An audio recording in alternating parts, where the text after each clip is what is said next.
ముందుగా అందరికీ నమస్కారం. నేను మిరాజ్.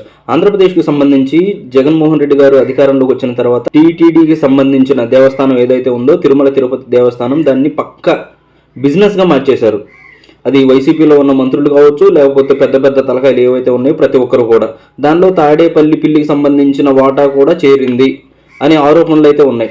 వీటికి సంబంధించి మంత్రి రోజా కావచ్చు, లేకపోతే పెద్దిరెడ్డి కావచ్చు, వీళ్ళైతే ప్రతిరోజు కూడా సుమారుగా 70 లక్షల నుంచి ₹1 కోటి స్కామ్ చేశారు అనే వార్తలు అయితే వస్తూ ఉన్నాయి. వీటికి సంబంధించి ఎంత స్కామ్ చేశారు, వేటిలో స్కామ్ చేశారు అనేది ఒకసారి మనం చూసినట్లయితే Kaladhar travels scam. Kaladhar travels అనేది పెద్దిరెడ్డికి సంబంధించింది. బుక్ మై దర్శన్ ఇది రోజాకి సంబంధించిన ట్రావెల్స్ అన్నమాట.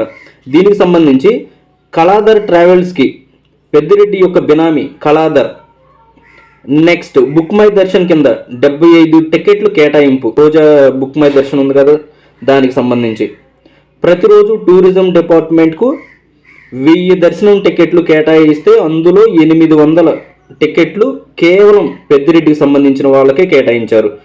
ఒక్కొక్క టికెట్ అమ్మాల్సింది ₹1250, కానీ అమ్ముకున్న కాస్ట్ వచ్చేసరికి 5,000 నుండి 10,000 రూపాయలు. అంటే ఇది మొత్తము కూడా రోజాకి పెద్దిరెడ్డికి సంబంధించింది.